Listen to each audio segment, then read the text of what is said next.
शीतला माता की पावन सत्य कथा। ये कथा बहुत पुरानी है।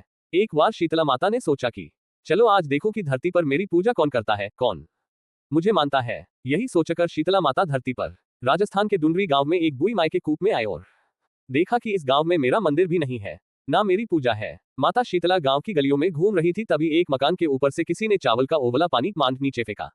वह उबलता पानी शीतला माता के ऊपर गिरा, जिससे शीतला माता के शरीर में छाले फफोले पड़ गए। शीतला माता के पूरे शरीर में जलन होने लगी। शीतला माता गांव में इधर उधर भाग भाग के चिल्लाने लगी, अरे मैं जल गई, मेरा शरीर तप रहा है, जल रहा है, कोई मेरी मदद करो। किंतु उस गांव में किसी ने शीतला माता की मदद नहीं की। तभी अपने घर के बाहर एक कुम्हारन महिला बैठी थी। उस कुम्हारन ने देखा कि अरे ये बूढ़ी माई तो बहुत जल गई, इसके पूरे शरीर में तपन है, इसके पूरे शरीर में छाले फफोले पड़ गए हैं, ये तपन सहन नहीं कर पा रही है। तब उस कुम्हारन ने कहा, हे मां तू यहाँ आकर बैठ जा, मैं तेरे शरीर के ऊपर ठंडा पानी डालती हूँ। कुम्हारन ने उस बूढ़ी माई पर खूब ठंडा पानी डाला और बोली, हे मां मेरे घर में रात की बनी हुई राबड़ी रखी है, थोड़ा दही भी है, रात की बनी रोटी है।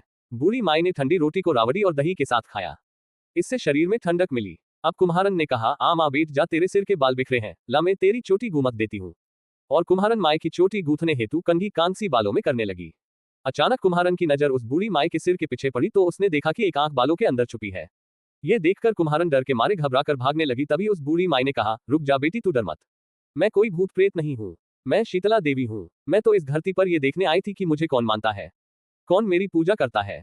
इतना कह माता चारभुजा वाली हीरे जवाहरात के आभूषण पहने सिर पर स्वर्ण मुकुट धारण किए अपने असली रूप में प्रकट हो गई। माता के दर्शन कर कुम्हारन सोचने लगी कि अब मैं गरीब माता को कहाँ बिठाऊं। तब माता बोली, हे बेटी तू किस सोच में पड़ गई।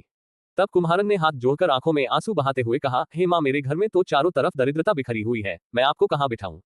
मेरे घर में ना तो चौकी है ना बैठने का आसन। तब शीतला माता प्रसन्न होकर उस कुम्हारन के घर पर खड़े हुए गधे पर बैठकर एक हाथ में झाड़ू और दूसरे हाथ में डलिया लेकर उस कुम्हारन के घर की दरिद्रता को झाड़कर डलिया में भरकर फेंक दिया।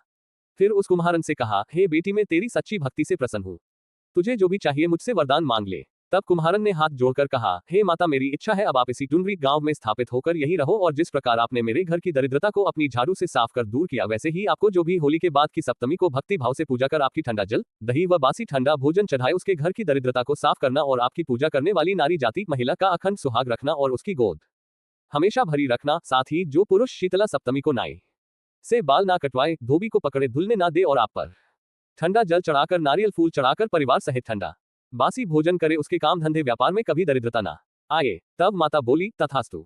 हे बेटी जो जो तूने वरदान मांगे मैं सब तुझे देती हूँ। है बेटी तुझे आशीर्वाद देती हूँ कि मेरी पूजा का मुख्य अधिकार इस धरती पर सिर्फ कुम्हार जाति का ही होगा। तभी उसी दिन से डुंडरी गांव में शीतला माता स्थापित हो गई और उस गांव का नाम हो गया शीलकी। डुंडरी शीलकी डुंडरी भारत का एकमात्र मुख्य मंदिर है। शीतला सप्तमी वहां बहुत विशाल मेला भरता है। इस कथा को पढ़ने से घर की दरिद्रता का नाश होने के साथ सभी मनोकामना पूरी होती है। जय मां शीतला सबका कल्याण करे।